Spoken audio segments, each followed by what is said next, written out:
안녕하세요. 네, 오래간만에 뵙습니다. 오래간만에 나왔기 때문에 오늘도 또 천양의 연주 한 곡 들려드리고 간주연을 하도록 하겠습니다.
제가 이 휘슬 불 날이 얼마 안 남았습니다. 이게 숨이 엄청 차요. 그래서 불 수 있을 때 이렇게 좀 불라고 사실은 연습을 했는데 우리 찬양팀에서 8곡 중에 한 곡이었더라고요. 그래서 너무나 반가워서 자신있게 불렀습니다. 그래서 찬양팀 연습할 때 이제 찬양팀은 벌써 한 2번 들었는데요. 그래서 이제 3번째 이렇게 불고 나니까 이제 더 이상 불고 싶은 마음이 살았습니다. 너무 힘듭니다. 잘 들리시나요? 네.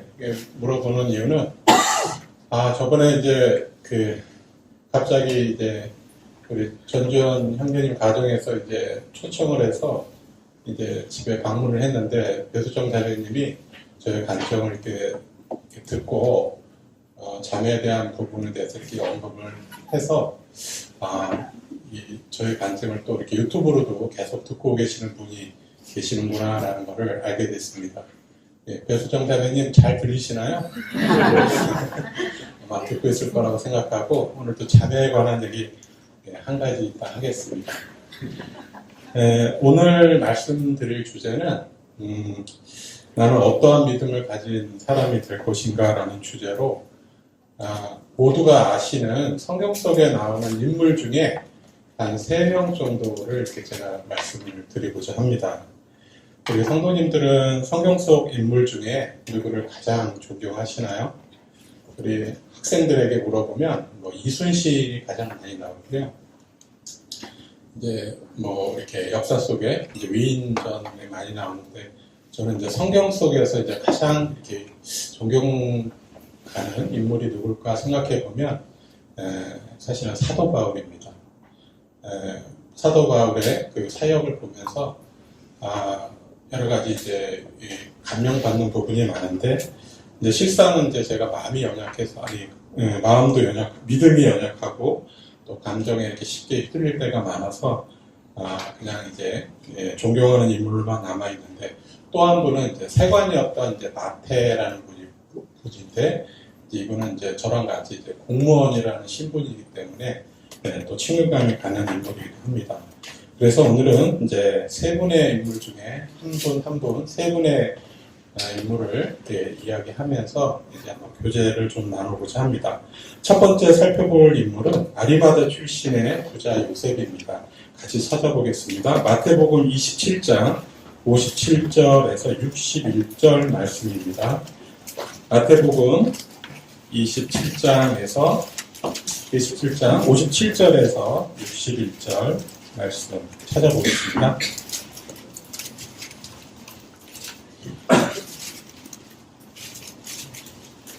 네, 다 찾으셨으면 시작. 저물었을 때 아리마대 부자 요셉이라는 사람이 왔으니 그도 예수의 제자라. 빌라도에게 가서 예수의 시체를 달라 하니 이에 빌라도가 내어주라 권고하거늘 요셉이 시체를 가져다가 정한 세마포로 싸서 바위 속에 판 자기 쇠무덤에 넣어두고 큰 돌을 불려 무덤 문에 놓고 가니 거기 막달라 마리아와 다른 마리아가 무덤을 향해 앉았더라. 네, 여기까지입니다. 주님께서 이제 십자가에서 무참히 죽임 당하시는 것을 보고 제자들 모두가 달아났고 이제 자신들도 예수님처럼 죽을까봐 이제 두려워하고 있던 그때에 아리마대 요셉이라는 사람이 나타나서 이제 빌라도에게 가서 자신이 예수의 제자임을 밝히면서 주님의 시체를 가져가기를 구했다고 이제 기록되어 있습니다. 당시 아리마대 요셉은 부자였고 유대 사회에서 정치 종교적으로 최종 의결 기구인 사내들이 공회의 70명 중에 한 사람이었습니다. 사내들이 공회 내에서도 비교적 온건파에 속했고 니고데모와 가까이 지낸 것으로 보입니다. 이런 신분으로 봐서는 아리마대 요셉은 주님을 안다고 말하면 이를 잃어버릴 것이 많은 사람으로 보입니다. 전해져 내려오는 이야기에 의하면 주님의 장례를 자처함으로 인해 아리마대 요셉은 사내들이 공회에서 공회 자격을 박탈당하고 40년의 감옥살이를 했다고 전해집니다. 만약에 이 말이 사실이라면 요셉은 분명 자신에게 불이익이 돌아오리라는 것을 알고 있었지만 자신의 모든 것을 걸고 주님을 장사 지낸 것입니다. 평소 자신을 예수님의 제자임을 드러내지는 않았지만 부활하신 예수님의 장례를 치른 결단으로 인해 이사야 53장 9절 말씀 그 묘실이 부자와 함께 되었다라는 성경 말씀을 이루게 한 사람이 되었습니다. 또 요한복음 19장 39절을 보면 주님을 찾아왔던 니고데모도 요셉을 도와 주님의 장례를 준비한 것으로 보여집니다. 요셉은 깨끗한 세마포와 새 무덤을 준비하였고 니고데모는 몰약과 침량과 향품을 준비했습니다. 저에게도 이런 용기와 믿음을 주시기를 원하고 있습니다. 아리마대 요셉처럼 주님의 죽음에 동참함으로 주님의 부활의 영광에 동참하는 믿음을 가진 자가 될 수 있도록 기도드리게 됩니다. 또 기꺼이 주님을 위해 불이익을 감수할 수 있는 믿음을 갖기를 소원하게 됩니다. 주님을 믿는 일은 주님의 말씀처럼 십자가를 지고 따르는 일입니다. 고난을 자원하여 헌신한 아리마대 사람 요셉을 생각하면 믿음의 도전을 받게 됩니다. 도전이라는 말을 하고 나니까 생각나는 일이 있어서 잠깐 옆길로 갔다 오겠습니다.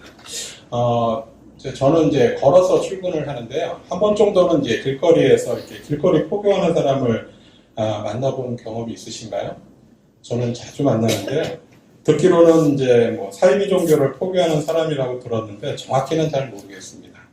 이분들의 특징을 보면 무작정 이렇게 들이댄다는 특징이 있습니다. 장소에 구애 없이 사람을 붙잡고 물어봅니다. 심지어는 이제 이어폰을 끼고 가는 사람도 이렇게 붙잡고 물어보는데요. 물어보는 멘트도 다양합니다.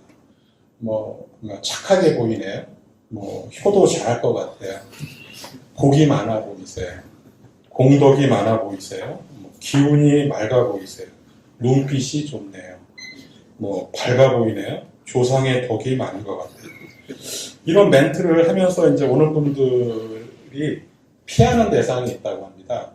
피하는 대상은 이제 외모가 좀 조폭처럼 생긴 사람이거나 성깔 있게 생긴 사람, 또는 이제 매우 계산적이고 현실적으로 보이는 사람, 또는 네 가지가 없는 사람, 또는 이제 욕을 잘하는 사람, 또는 정신이 좀 이상한 사람들은 목표물에서 제외하는 경향이 있다는 제보도 있습니다.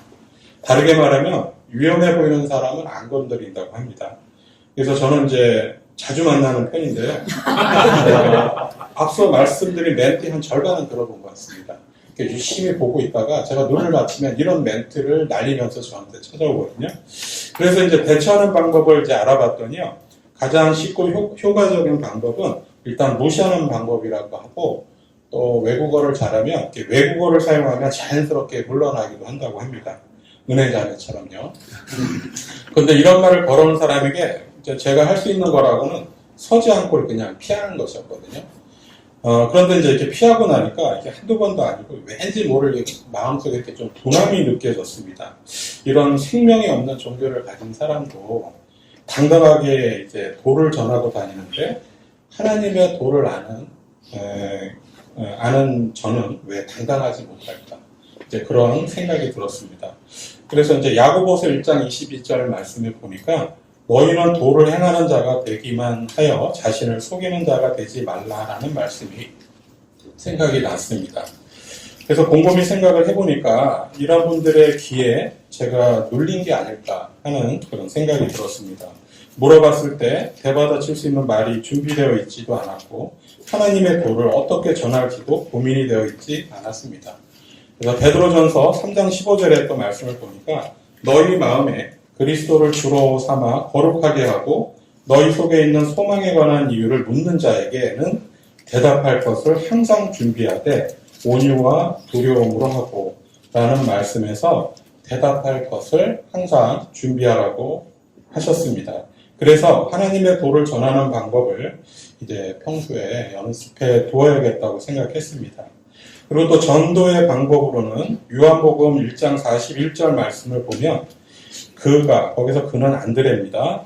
그가 먼저 자기의 형제 시몬을 찾아 말하되 우리가 메시아를 만났다 하고 라는 말씀을 보면 자신을 알고 있고 자신의 삶에서 그리스도께서 얼마나 중요한 분이신지를 알 수 있는 사람들에게 전도하는 것이라고 생각이 됐습니다.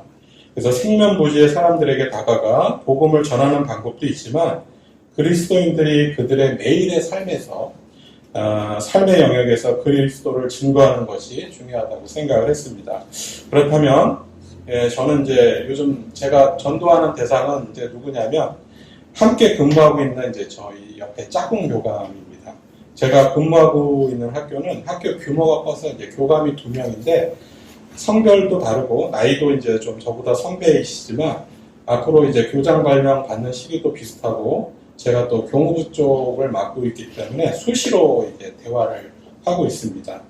그래서 제가 교회를 다닌다고 하니 가끔씩 성경 말씀에 대해서 이것저것 이제 물어보시는데 최근에는 이제 영혼을 믿냐고 저한테 물어보셔서 너무 흥미로운 질문이라서 제가 알고 있는 모든 성경 말씀을 총동원해서 이제 답변을 해주었습니다. 어떻게 답변을 해드렸냐면, 이제 사람이 죽으면 이제 영혼이 존재하는데, 지옥에서 영혼을 보낼 것이냐, 아니면 천국에서 영혼을 보낼 것이냐는 스스로 결정해야 하고, 천국에서 영혼이 보내기를 원한다면, 2000년 전에 하나님의 아들이 이 땅에 오셔서 인류의 죄, 특히 나의 죄를 위해서 십자가에서 이제 도살장에 끌려가는 어린 양처럼 돌아가신 사실을 마음에 믿어야 하고, 하나님께서는 이 믿음을 보시고 의로 여긴다는 사실을 알려주었습니다. 이 믿음으로 천국을 갈 수 있고 마음속에 거듭남의 경험이 있어야 함을 알려주었습니다. 짝꿍 교감 선생님은 그 전에 이제 교회를 다녔었는데 건축 헌금을 낼 때마다 천국에 벽돌 한 장씩 추가된다라는 목사님의 설교 말씀을 듣고 못 받으시는 분께서 그런 교회는 절대 나가지 말라고 해서 지금까지 출석을 안 하게 되었다고 들었습니다. 그래서 이제 저의 감정을 이렇게 들려주면서 기성교회가 진리를 전하기보다는 외형적 성장에만 집중하다 보니 속죄의 진리를 못 듣게 됨을 설명해 주었습니다. 또한 우리 모임도 설명하면서 형제들이 중심이 되어 주님께서 분부하신 만찬 예배를 매주 드리고 있고 전국에 모임이 있는데 인천에는 그 교감선생님 댁에서 가까운 연수 성도 모임이 있고 함께 방문해 드릴 수 있음을 말씀을 드렸습니다. 마치 예수님을 찾아온 니고데모처럼 진리를 알고자 하는 분에게 생활 속에서 이렇게 전하게 하신 주님께 감사를 드리게 되었고 마음속으로 만세를 불렀습니다. 제가 이제 어떻게 보면 씨를 뿌린 것이고 그 씨를 이제 그 뿌리를 내리게 하시는 분은 이제 주님이시니 이제 좋은 마음밭이 되게 해달라고 기도를 드렸습니다. 직장 가운데 이렇게 말씀을 전하기 위해서는 중요한 것은 평소에 저의 모습이 중요하다고 생각합니다. 가끔씩 제 입을 통해서 나오는 이제 성경 말씀과 교회에 다닌다는 말을 듣고 물어보신 것이라 해서 이 기회를 저에게 주심을 감사하게 되었습니다. 이제 다시 본문으로 돌아가겠습니다. 이제 두 번째 살펴볼 인물은 너무나 이제 잘 아시는 이제 향유 옥합을 드린 여인입니다. 누가복음 7장 44절에서 47절 말씀 찾아보겠습니다. 누가복음 7장 44절에서 47절 말씀입니다.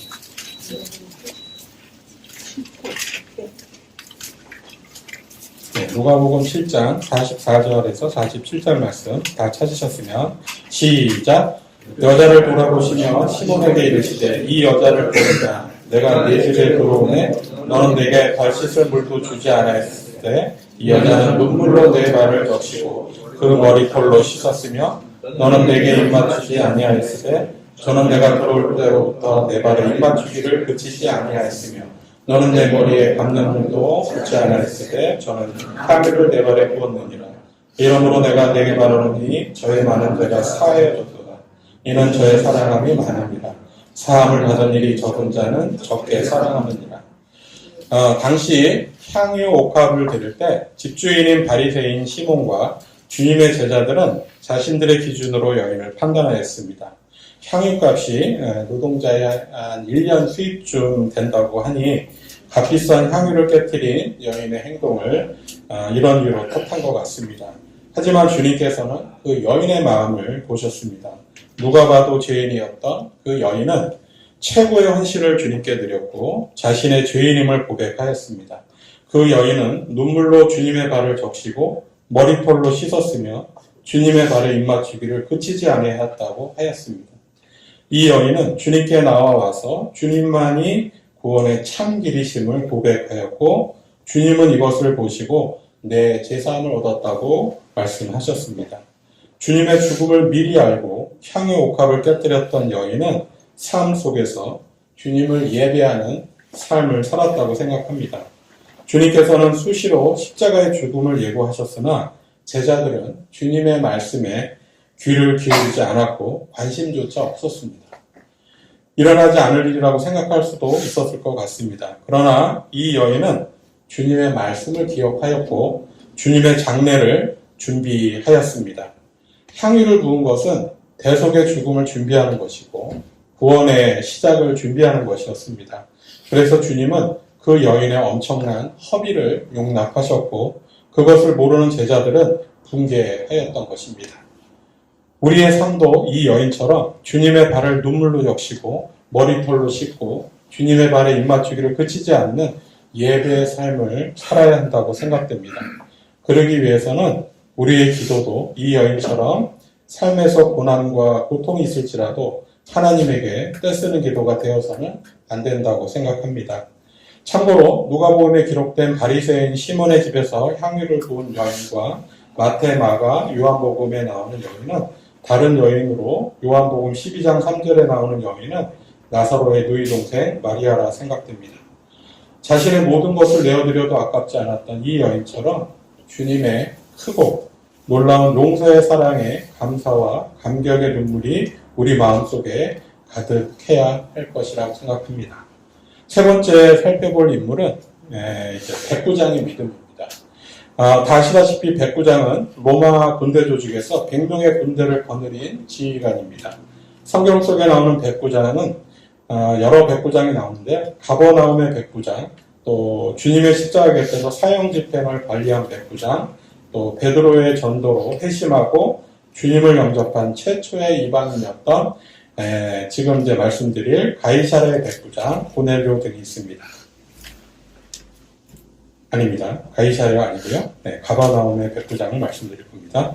그래서 이 중에서 저는 누가복음 7장에 나오는 백부장으로 주님께서 이만한 믿음을 보지 못했다고 말씀하신 가버나움의 백부장을 말씀드리려고 합니다.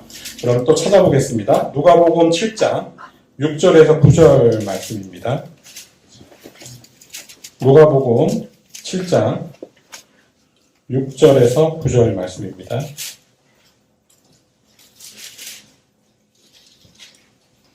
누가복음 7장 6절에서 9절 다 찾으셨으면 시작. 예수께서 함께 가실새 이에 그 집이 멀지 아니하여 백부장의 것들을 보내어 가로되 주여 수고하시지 마옵소서. 내 집에 들어오심을 나는 감당치 못하겠나이다.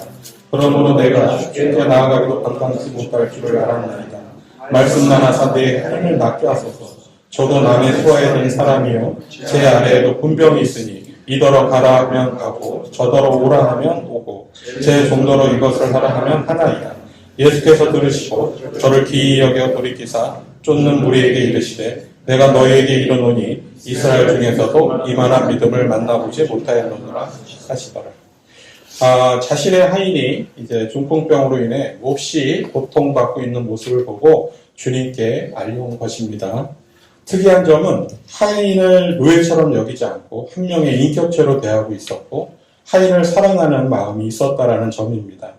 하인을 고치기 위해 노력하고 있는 백부장의 모습도 식민지를 통치하는 로마 장교의 모습이 아니었습니다. 또 한 가지 흥미로운 점은 로마 군대 백부장은 주님을 랍비라고 하지도 않고 주여라는 호칭을 사용하며 도움을 요청한 점입니다. 백부장은 자신의 하인을 사랑하는 마음이 있었고 하인을 살릴 수 있는 유일한 방법은 주님을 통한 길뿐이라는 확신이 있었다는 점입니다. 아마도 직접 찾아오지 못한 이유는 지배국의 백부장이라는 지위를 이용한 강권이라 비춰줄 수 있다고 생각했던 거라고 생각이 듭니다. 지인을 이용하여 주님께 부탁하였는데 주님께서는 흔쾌히 허락하셨고 오고 계신다는 소식을 듣고 너무나 황송한 마음에 이제 백부장이 이렇게 말씀한 거죠. 주여 수고하지 마옵소서. 내 집에 들어오심을 나는 감당치 못하겠나이다. 그러므로 내가 주께 나아가기도 감당치 못할 줄을 알았나이다. 말씀만 하사 내 하인을 낫게 하소서. 저도 남의 수하에 든 사람이요 제 아래에도 군병이 있으니 이더러 가라 하면 가고 저더러 오라 하면 오고 제 정도로 이것을 하라 하면 하나이다. 라는 믿음의 말을 할 수 있었던 거라 생각이 들었습니다. 주님께서는 백부장의 말을 전해 듣고 아마도 큰 위로를 받으셨음이 분명합니다. 말씀만 하셔도 낫게 하실 거라는 전적인 믿음을 가졌으니 이만한 믿음을 만나보지 못했다라고 말씀하신 거라고 생각이 듭니다. 주님께서 이스라엘에게 원하셨던 믿음을 전혀 믿음을 가질 것 같지 않은 이 백부장에게서 발견하신 것입니다. 주님께서 도마에게 너는 나를 본고로 믿느냐? 보지 못하고 믿는 자들은 복되도다 라고 말씀하신 것처럼 믿음은 보이지는 않지만 보는 것처럼 믿는 것입니다. 백부장의 고백처럼 주님은 멋진 믿음 앞에서 발걸음을 멈추시고 즉시 되돌아오실 것입니다. 또 최고의 믿음이라고 칭찬하시고 그의 종을 맡게 하는 역사를 이루어 내셨습니다. 우리의 생각이 믿음에 미치는 영향에 대해서 평소에 이제 생각이 있어서 또 한번 정리를 해봤는데요. 누가복음 12장 45절에 보면 이런 말씀이 있습니다. 만일 그 종이 마음에 생각하기를 주인이 더디 오리라 하여 남녀 종들을 때리며 먹고 마시게 취하게 되면 이라는 말씀이 나오는데 여기서 마음과 생각이 굉장히 밀접한 관련이 있다는 것을 볼 수가 있습니다. 또 마태복음 15장 19절을 보면 마음에서 나오는 것은 생각과 살인과 간음과 음란과 도둑질과 거짓 증언과 비방이니 마음에서 생각이 나온다고 되어 있습니다. 우리의 믿음은 마음에서 시작된다고 볼 수 있는데 생각을 어떻게 하냐에 따라서 마음에 영향을 미친다고 볼 수 있습니다. 악한 생각을 하면 악한 마음을 갖게 되고 선한 생각을 하면 선한 마음을 갖게 되기 때문에 생각에 영향을 미칠 수 있는 것들을 평소 예민하게 판단해야 할 것이라고 생각됩니다. 우리가 범죄를 행할 때 악한 행위에 대해 합리화를 하게 되는데 악한 행위임에도 불구하고 옳은 행위라고 합리화를 하게 되면 죄의식을 느끼지 않게 되는 것을 볼 수 있습니다. 또 한 구절 요한복음 13장 2절에 보면요. 마귀가 벌써 시몬의 아들 가룟 유다 마음에 예수를 팔려는 생각을 넣었더라. 이 말씀을 보면 마귀가 하는 짓은 옳지 못한 생각을 하게 만드는 일입니다. 마귀가 우리를 공격할 때는 우리의 생각을 공격하게 하게 되기 때문에 마귀가 우리의 생각을 틈타지 못하도록 말씀으로 무장해야 한다고 생각됩니다. 주님께서 금식 후 시험을 당하실 때는 여러 강교한 말을 통해 악한 생각을 하게 만들었지만 결국 말씀으로 모두 물리치셨습니다. 사람이 시험으로 넘어질 때를 보면 감정적으로 혼란스럽거나 약해질 때 악한 생각을 하게 하여 죄를 짓게 만드는 것을 볼 수 있습니다. 우리의 생각이 전적으로 성령님이 인도하실 수 있도록 나의 생각이나 주관보다는 주님의 말씀에 순종하라는 태도와 생각을 가지는 것이 중요하다고 생각됩니다. 그래서 결국 믿음은 마음에서 나오고 또 어떻게 생각하느냐에 따라 영향을 미친다고 볼 수 있습니다. 또 빌립보서 4장 8절 말씀을 찾아보겠습니다. 이 말씀을 좀 찾아보겠습니다. 빌립보서 4장 8절 말씀입니다. 빌립보서 4장 8절. 예. 다 같이 시작. 끝으로 형제들아 무엇에든지 참되며 무엇에든지 경건하며 무엇에든지 오르며 무엇에든지 정결하며 무엇에든지 사랑받을 만하며 무엇에든지 칭찬받을 만하며 무슨 덕이 있든지 무슨 기림이 있든지 이것들을 생각하라. 살아있는 동안 우리의 생각에 영향을 미치는 것들 중에 해로운 것은 끊어내고 성령님께서 주시는 생각을 할 수 있도록 늘 깨어 있어야 할 것입니다. 교회 안에서 우리에게 주신 달란트를 잘 활용하여 믿음을 성장시킬 수 있도록 지체로서의 사명을 충실히 다할 수 있어야 할 것입니다. 우리에게 주신 달란트는 때로는 우리가 가진 돈이 될 수도 있고 또는 지식이나 건강이나 시간이나 동기, 인품, 사랑의 마음이 될 수 있을 거라고 생각이 됩니다. 고린도후서 8장 12절에 보면 할 마음만 있으면 있는 대로 받으실 터이요 없는 것은 받지 아니하시리라. 주님께서는 우리에게 없는 것을 요구하지 않으시고 우리가 가지고 있는 것을 따라서 이루어 주신다고 말씀하셨습니다. 또 다른 사람이 소유하고 있는 바를 자신은 소유하고 있지 못하다고 해서 시기하거나 실망하는 일은 절대 없어야만 합니다. 주님께 그토록 대적했던 바리새인들의 특징을 보면 거짓말을 잘하고 딱딱해지고 굳어져 버린 마음을 가졌고 스스로를 높였고 자부심이 강하고 자신들의 방법을 의지했다라는 점입니다. 또 자신들을 의롭다고 생각하였고 동정심 없는 율법주의와 위선으로 특정 지어지는 그런 자들이었습니다. 또 하나님의 말씀 자체보다는 랍비 학교의 율법 해석을 더 중요하게 생각한 자들입니다.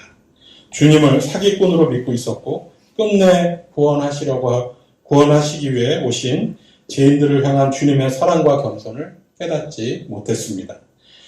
바리새인을 보시고 분노하셨던 주님, 화 있을진저 이렇게 말씀하셨잖아요. 주님의 마음을 아는 참된 그리스도인이라면 그리스도 안에서 하나님과 개인적인 관계를 맺고 그분을 알고 그분을 사랑하고 가지가 포도나무에 붙어있듯이 그분 안에 거하는 것, 이런 모습이 합당한 모습이라고 생각이 됩니다.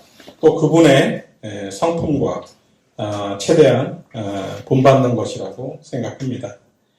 지금까지 이제 제가 믿음에 관련해서 제가 이제 교제하고 싶은 3명의 인물을 말씀을 드렸습니다.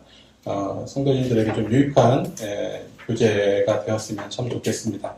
이제 마치기 전에 저희 항상 이제 가정의 기도 제목을 좀 저는 말씀드리고 마치려고 합니다.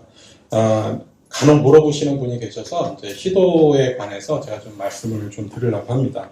지금 현재 희도는 뜻하는 바가 있어서 지금 독일로 가게 되었습니다.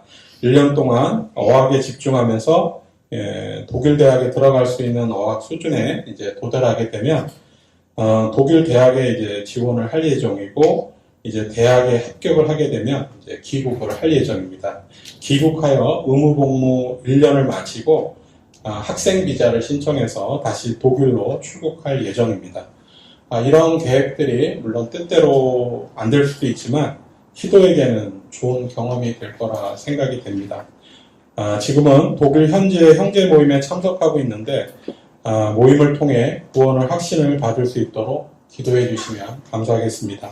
아직 젊은 혈기와 세상의 가치관으로 살아가고 있어 회심하고 주님께 돌아오기를 매일 기도하고 있습니다. 지금은 이제 생활비 마련을 위해 음식점 배달 알바와 과외를 하다가 최근에는 한국계 회사의 인턴십 과정을 밟으면서 생활비를 벌고 있습니다.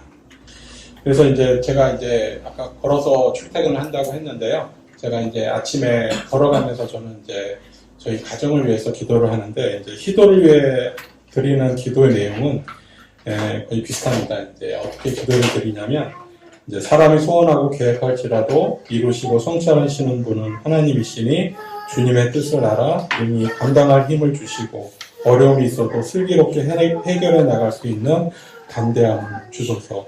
지혜롭게 생각하고 말하고 행동하게 하시고 겸손한 마음으로 선한 영향력을 미치는 자가 되게 하소서. 멀리 떨어져 있어도 아프거나 다치지 않게 하시고 눈과 같이 보호하소서. 주님의 뜻을 분별하여 거룩한 삶을 살게 하소서. 이렇게 아침에 희도를 위해 기도드리고 있습니다. 다음은 이제 희준인데요. 희준이는 이제 항암 치료와 이제 다 아시다시피 3차례에 걸친 계속 수술로 인해서 현재 지금 체력과 면역력이 많이 약해져 있고 더불어서 좀 삶의 의욕이나 미래에 대한 불확실성으로 인해 자신감도 좀 많이 떨어져 있는 상태입니다. 또 최근에는 이제 호흡곤란이 일어나서 인하대 병원을 가서 CT 촬영을 했더니 체중이 많이 빠지고 몸에 근력이 많이 부족한 상태라고 말씀을 해주셨습니다. 그 전에 간증을 통해 말씀드렸듯이 이제 6개월 시한부 선고를 받고 힘든 치료의 과정과 육신의 고통을 이제 참아가며 힘든 나날을 보낸 희준이를 보면서 희준이의 생명을 보존해 주신 주님께 늘 감사드리고 있습니다. 부모 입장에서 이렇게 죽음의 문턱까지 갔다가 돌아온 자식이기에 건강을 회복하고 자신감을 회복하여 자신의 삶을 잘 영위해 나갈 수 있도록 매일 기도드리고 있습니다. 제가 요즘 이제 찬양팀의 이렇게 우리 청년들을 보면서 저는 이제 희준이와 희도를 이렇게 환영해서 봅니다. 우리 희준이와 희도가 이렇게 함께 교회에서 이렇게 함께 찬양 활동도 같이 하면 참 좋을 텐데 이 자리에 제가 있을 게 아니라 희도가 있거나 희준이가 있으면 참 좋을 텐데 그런 생각을 하면서 우리 청년들을 흐뭇하게 바라보고 있습니다. 참 보기 좋습니다. 제가 좀 체력이 딸려서 이제 스피드가 안 나가지고 좀 빠르기가 좀 떨어지긴 하는데요. 귀에다가 지금 막 메트로놈을 지금 틀어놓고 아주 열심히 달리고 있는데 이제 옛날 같지가 않습니다. 그전에는 막 너무 빠르다고 막 좀 천천히 하라고 할 정도였는데 지금은 너무 느리다고 이제 느린 상황이 됐습니다. 자매 얘기를 하면요. 절대 하지 말라고 했는데 한 가지만 하겠습니다. 최근에 자매와 저와 이제 같아진 게 있습니다. 뭘까요? 예? 아니, 맞을 수도 있어요. 최근에 같아진 게 있어요. 그동안 하나도 공통점이 없었는데 드디어 하나가 같아졌어요. 예, 몸무게가 같아졌습니다. 와, 항상 저보다 이렇게 상위 레벨에 있었는데 드디어 저와 하나가 됐습니다. 얼마나 감사한지. 70하고 3입니다. 이게 또 몸무게가 또 이렇게 같아질 것 같다니 참 놀랍습니다. 배수정 자매님, 기억하세요? 재밌죠? 네, 경청해 주셔서 감사합니다. 이상 마치겠습니다. 감동으로 시작해서 이렇게 커다란 즐거움으로 맞춰주시니 어찌 합니까? 우리 형제 자매님들 가운데도 같아질 분들이 많아요. 우리 가정도 예외는 아닌 것 같고요. 아일랜드 전통 피린 틴 휘슬이라고 그러죠, 형제님 맞습니까? 네. 언제 들어도 사람의 정서를 자극하고 저는 형제님이 부는 소리를 지금 꽃들도라고 하는 일본 크리스찬이 작사 작곡한 곡이거든요. 몇 년 전에 굉장히 많이 우리나라에서 불려졌던 그런 곡입니다. 지금도 여전히 찬양 집회 때나 몇몇 자리에 가면 아직도 굉장히 은혜스럽게 불러지는 곡인데요. 일본 크리스찬 중에 한 분이 작사곡한 곡이어서 생각이 났어요. 이번에 일본 총리가 되어진 기시다라는 분이 있거든요. 기시다 총리. 근데 그분 집안 내력이 좀 반갑습니다. 4대째 독실한 크리스찬 집안이에요. 일본에서 0.3% 기독교 인구가 그렇게 작고 예수님 믿는다는 것이 굉장히 어렵죠. 과거에 도쿠가와 이에야스가 예수회와 연관되어져 있는 일본 천주교를 다 박멸을 해버렸어요. 다 쫓아내버리고 거기다가 이제 예전에 우리나라도 이제 천주쟁이라고 그랬을 때 굉장히 많은 박해가 있었는데 일본 내에서 그런 일들이 있고서 그리고 이제 일본 자체가 정신문화가 굉장히 다양하게 되어져 있거든요. 우리가 일본 애니메이션을 봐도 알잖아요. 우리의 생각 이상으로 굉장히 이상한 캐릭터들이 많이 등장하는데 그게 일본 사람들 이제 정신 세계고 그래서 그 사회에서 기독교인이 나온다는 게 참 어려운데 일본에 되어진 이 기시다라고 하는 분의 외가 쪽을 비롯해서 본인까지 해서 4대째 아주 그냥 교회에 왔다 갔다 하는 썬데이 크리스찬 정도가 아니라 독실한 크리스찬으로 알려져 있습니다. 일본 찬양곡을 꽃들도라는 곡을 해서 생각이 나서 참고로 말씀을 드렸고 그 다음에 우리 김성정 형제님께서 새 인물에 관한 교훈을 저희들에게 주셨죠? 잊어버리면 안 되니까 저는 반복 숙달 학습을 자주 하는 사람입니다. 우리 전현재 자매님 또 반복한다고 하니까 벌써부터 웃으시는데 괜찮습니다. 우리 보기 좋습니다. 지금 같은 부분이 생겨서 보는 저도 굉장히 편안하고 안정감이 생겼습니다. 가끔가다 창문 주일날 아침에 오시는데 문을 도로로 열고 김성정 형님 오시는데 상당히 각도가 5도, 10도 이렇게 막 높아지기 시작하더라고요. 그 각도가 있어요. 이렇게 사람이 이제 몸이 이렇게 좋아지면 각도가 변하는 게 있습니다. 제가 유심히 보는, 형제님 유심히 보는 각도가 있거든요. 근데, 역시, 7자를 돌파하셨다고 해서 깜짝 놀랐습니다. 지금 그 정도까지는 싶었는데. 그런데, 우리 자매님은 돌아가시면서 아마, 본의 아니게 2번 거의 학살 수준에, 그래서 제가 저만 혼자 재밌는 것 같아가지고, 죄송합니다. 자, 첫 번째 누구였죠? 인물? 아리마대 요셉. 두 번째, 베다니의 마리아나 혹은 막달라 마리아. 물론 정확하게 이름은 나와 있지 않지만 요한복음에는 베다니의 마리아하고 나오는 것으로 우리가 분배되어지죠. 그렇죠? 근데 이름 없는, 누가복음 7장에는 이름 없는 죄인으로 소문난 한 여인으로 등장합니다. 그리고 세 번째는 가버나움의 백부장. 또 가이사라의 또 백부장도 있죠. 그렇죠? 고넬료는 어디 백부장이죠? 네, 가이사라입니다. 네. 백부장은 오늘날 얘기하면 중대장 같은 사람들이에요. 100명의 군사를 거느리고 있는 사람들.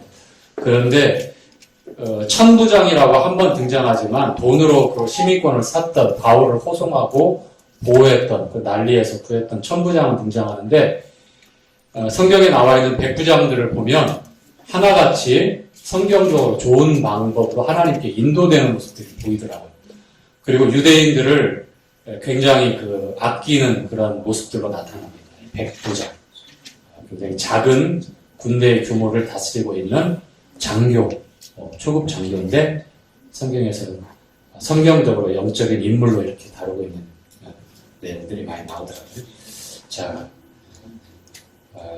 하나하나 저희들에게 말씀을 통해서 주신 교훈들, 감동과 웃음 그 사이에 있는 중요한 영적인 이 인물들을 통한 교훈들을 꼭 기억하시고 또 담았으면 좋겠습니다. 아시겠죠? 7자는 잊어버리시기 바랍니다. 저도 잊어버리니까 할게요. 자, 민수기 오늘 8장 5절부터의 말씀인데요. 1절부터 4절까지 지난번에 등대에 관한 교제를 했죠. 성막에 출입했을 때 아론에게 맡겨진 등대를 아침 저녁으로 살피고 그 불을 밝힐 것을. 그런데 이 등대의 이름을 뭐라고 했죠? 메노라입니다. 메로나가 아니에요. 메노라. 이스라엘의 상징이고, 또 그리고 이 등대는 첫 번째 예수님을 나타냅니다. 세상의 빛이라고 말씀하신 예수님을 나타냅니다. 그리고 예수님께서 우리에게 하신 대로 성도들이 역시 이 빛의 역할을 하는, 또 직접적으로 너희는 세상의 빛이다라고 말씀을 하셨죠. 그렇죠? 예. 요한복음 8장에서는 주님이 나는 세상의 빛이다. 내게 오는 자는 결코 어둠에 다니지 않을 것이다 라고 말씀을 하셨습니다. 그래서 주님으로 먼저 보고 또 이렇게 성막 안에서 제사장들이 이 등대의 불빛을 의지해서 하나님께 경배했던 것처럼 주님의 생명의 빛을 통해서 우리가 하나님 앞에 나아가는 것이고 말씀을 따라서 하나님께 예배드릴 합당한 모습을 갖출 수 있습니다. 그곳에서 제사장들은 성도들을 가리키기 때문입니다. 뿐만 아니라 세상의 빛이라고 말씀하신 대로 저희가 감당해야 될 이 땅 가운데서의 합당한 또 삶에 대해서도 우리가 보고 또 듣고 생각을 해야 할 것 같습니다. 그리고 이제 5절부터 13절까지의 내용은, 그리고 마지막까지 이제 내용 중에 레위인의 정결 예식법과 그리고 레위인이 선택된 근거와 그 목적에 대해서 이제 설명하고 있는데, 먼저 5절부터 13절까지의 내용에 보니까 어떻게 레위인을 따로 구별해서 위임할 때에 정결하게 하는지 정결 예식법이 나옵니다. 5절부터 한번 읽어가도록 하죠. 자, 함께 읽겠습니다. 여호와께서 시작. 여호와께서 모세에게 일러 가라사대 이스라엘 자손 중에서 레위인을 취하여 정결케 하라. 어떻게 하라고요? 깨끗게 하라는 겁니다. 정결케 하라는 겁니다. 누구를요? 이스라엘 자손 중에서 레위인을 따로 취해서. 자, 7절. 너는 이같이 하여 그들을 정결케 하되. 첫 번째, 곧 속죄의 물로 그들에게 뿌리고. 자, 속죄의 물을 먼저 뿌리라고 합니다. 이 속죄의 물은 어떤 물일 것 같습니까? 성막에서 물두멍에 담겨져 있는 물입니다.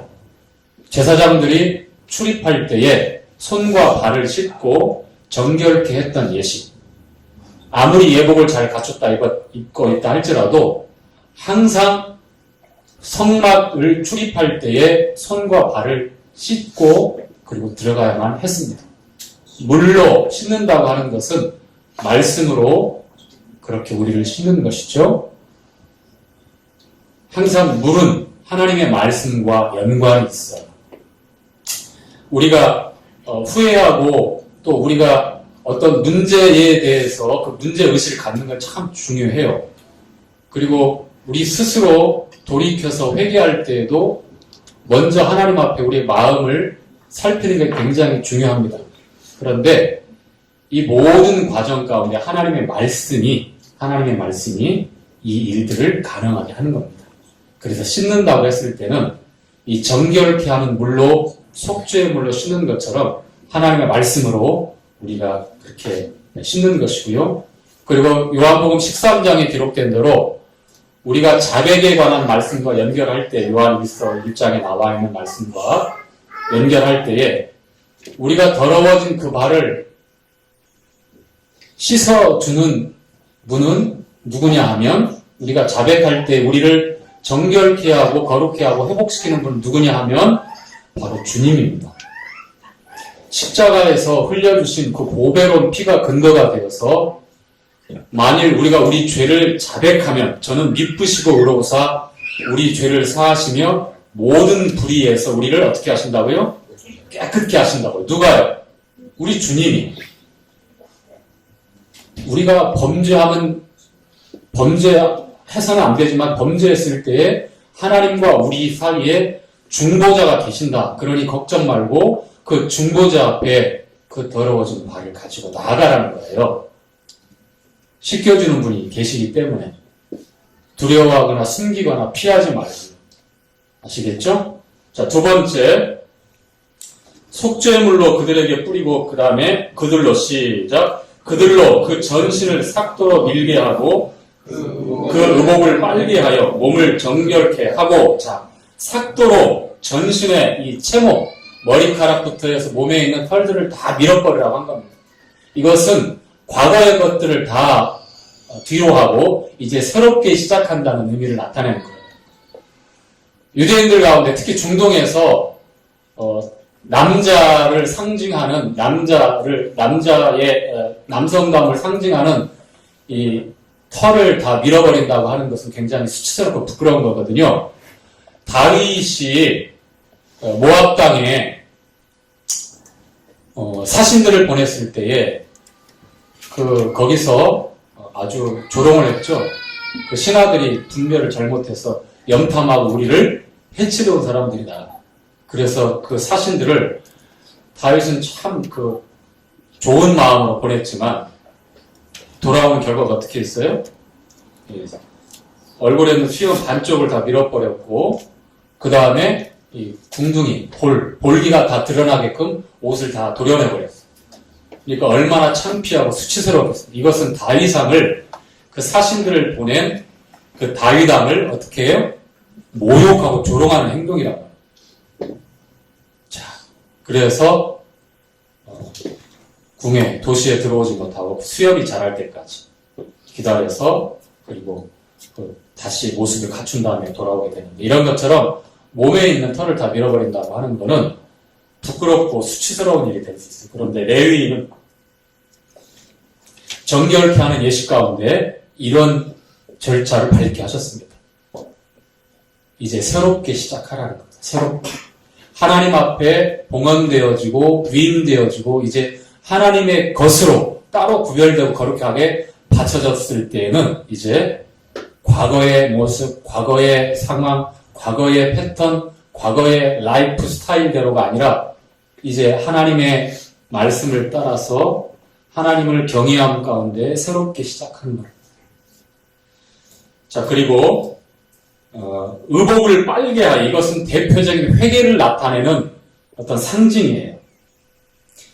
요한계시록에 복 있는 자는 그 의복을 빠는 자들이 복이 있다고 말씀하신 대로 모든 정결 예식에 문둥병, 피부질환, 그 다음에 어떤 잘못된 그 행동을 통해서 우리가 레위기에서 괴지했던 내용에 보니까 정결 예식 가운데 항상 의복을 빠는 게 항상 들어가 있어요.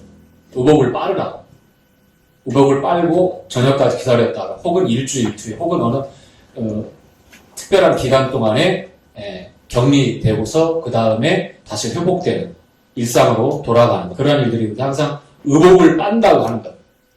이 더러워진 부분들, 이건 상징적인 그런 모습으로도 보일 수 있지만 그 당시 위생, 정결하게 하는 위생의 모습에서도 함께 우리가 참고할 만한 내용이고요. 자, 옷을 빤다라고 하는 것은 항상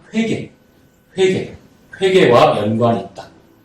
그래서 회개 없이 회개가 안 되는 상황에서 하나님을 섬기거나 또 회개 없는 구원, 회개 없는 거듭남, 이것은 안 돼, 있을 수 없는 일들이잖아요. 그렇죠? 네. 지식으로 이해한다고 해서 우리가 믿는 것은 아니잖아요. 믿음이라고 하는 것은, 성경적인 믿음이라고 하는 것은 옷을 빨고 정결케 된 상황, 다시 말씀드리면 회개를 전제로 한, 회개와 동반되어지는 그러한 것이 구원이 되어지고 또 회개를 통해서 또 거듭남도 이루어지는 것입니다. 자, 8절 함께 읽겠습니다. 시작. 또 그들로 수송아지 하나를 번제 기름 섞은 가루를 소재로 취하게 하고 그 외에 너는 수송아지 하나를 속죄제물로 취하고 레위인을 회막 앞에 나오게 하고 이스라엘 자손의 온 회중을 모으고 레위인을 여호와 앞에 나오게 하고 이스라엘 자손으로 그들에게 안수하게 한 후에, 자, 여기까지요. 자, 먼저 번제물, 그 다음에 뒤따르는 소제물, 그 다음에 속죄제물까지. 이 세 가지 제사를 이 레위인이 위임할 때에 구별해서 하나님 앞에 하나님의 소유로 돌릴 때 이와 같은 제사가 필요했고요. 그리고 레위인을 회막 앞으로 나오게 하고 그 다음에 온 회중이 그 레위인들을 볼 수 있도록 또 나오게 해서 이렇게 합니다. 자, 11절부터. 자, 10절에 보니까 이스라엘 백성들이 어떻게 해요? 온 회중이 레위인을 안수하게 합니다. 자, 수백만 명이 나와 한꺼번에 이렇게 안수할까요? 그렇지 않죠? 백성의 대표되는 족장이나 지도자들이 나와서 대표로 안수하는 거예요. 이 안수는 뭡니까? 어떤 의미를 가리키죠? 죄를 졌다. 첫 번째, 전가할 때, 즉 희생 제물에 안수할 때에 안수자의 죄가 전가되어집니다. 자기의 죄가 희생 제물에게. 자, 두 번째, 안수의 또 의미가 어떤 의미가 있을까? 여기에서 있는 것 같아요. 이제 대표성입니다. 대신하라고 하는 것. 무슨 말씀인지 아시겠죠? 자, 이스라엘 백성들이 지금 레위인들에게 안수하고 있는 내용은 죄를 전가하는 게 아니죠. 그러면 레위인들 다 죽어야 되잖아요. 그렇지 않고 이스라엘을 대표해서 우리의 책임과 역할과 의무를 너희 레위인들에게 대신하겠다. 책임을 다 넘기겠다. 우리를 대표해달라라고 하는 의미의 안수입니다. 아시겠죠? 자, 11절 함께 읽겠습니다. 시작. 아론이 이스라엘 자손을 위하여 레위인을 요제로 여호와 앞에 드릴지니 이는 그들로 여호와를 봉사케 하기 위함이라. 계속 12절. 레위인으로 수송아지의 머리에 안수케 하고 내가 그 하나는 속죄제로 하나는 번제물로 여호와께 드려 레위인을 속죄하고 레위인을 아론과 그 아들들 앞에 세워 여호와께 요제로 드릴지니라. 자, 여기서 하는 예법 가운데 요제가 나옵니다. 요제. 레위인을 이스라엘 백성들이 레위인에게 안수하고 이제 모세가 레위인을 따로 이제 구별해서 요제로 하나님 앞에 드려요. 그런데 그 과정 가운데 속죄제와 번제를 함께 드립니다. 그런데 이 요제가 뭐냐면 요자가 흔들 요자예요. 흔들다 요. 내가 요동치 아니하리니 내가 흔들리지 아니하리니거든요. 자, 거제는 손을 든다. 거수로 여러분 확인하겠습니다 할 때 그 걸자가 들 것자다. 손수. 거제는 들어 올려서 하나님 앞에 봉헌하는 그 제사법이고 요제는 앞으로 뒤로 흔드는 것을 요제라고 합니다. 자, 그러면 레위인들을 흔들어야 되는데 그 몸무게가 적어도 70kg, 80kg 넘을 것이고 성인들, 레위인들이 한두 명도 아니고 흔들어야 하는데 어떻게 흔들어야 돼요? 여기서도 레위인을 대신한 제물을 흔드는 거예요. 속죄 제물, 번제물을 흔들어서 요제로 하나님 앞에 전체로 레위인들이 그 속죄 제물 그 다음에 번제물 안수하게 하잖아요. 전가시키고 속죄하고 전가시켜서 전적인 헌신을 나타내는 번제할 때 어떻게 해요? 요제 흔들어서 하나님 앞에 연락해서 드리는 거라. 아시겠죠? 사실 우리 세원 형제나 용수 형제가 레위인이라고 했을 때 흔들려면 얼마나 힘들겠어요. 저는 아마 흔들다가 깔릴 수 있을 것 같아가지고 두렵기도 합니다. 직접 흔드는 게 아니라 레위인들이 안수한 그 제물을 흔들어서 요제로 하나님한테 드리는 거예요. 아시겠죠? 자, 그럼 이제 13절부터의 이제 내용인데 14절부터네요.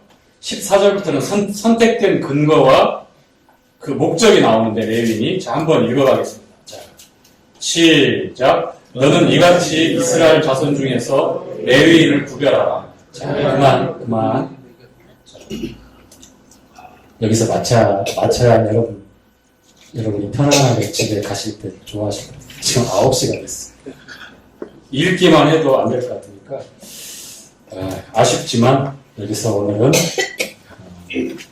레위인의 정결 예식까지만 교제를 해야 될 것 같습니다. 아시겠죠? 자, 민수기 이 8장은 레위인을 위임하는 예식, 레위인을 하나님 앞에 봉헌하는 그런 총 내용이 나와 있어요. 그러니까 이 레위인은 다름 아닌 저와 여러분을 나타내고 있으니까요. 한 구절 한 구절 교제할 때에 내가 하나님 앞에 구별돼서 드려진 그런 레위인이고 또 요제로 드려진 레위인이고 또 대신해서 대표해서 하나님께 경배하고 또 영적인 일의 제사장으로 이 일을 감당해야 될 그런 제사장들이구나 레위인이구나 라는 사실들을 겸해서 기억해 주시면 좋을 것 같습니다. 아시겠죠? 네, 오늘 교제 말씀을 하겠습니다.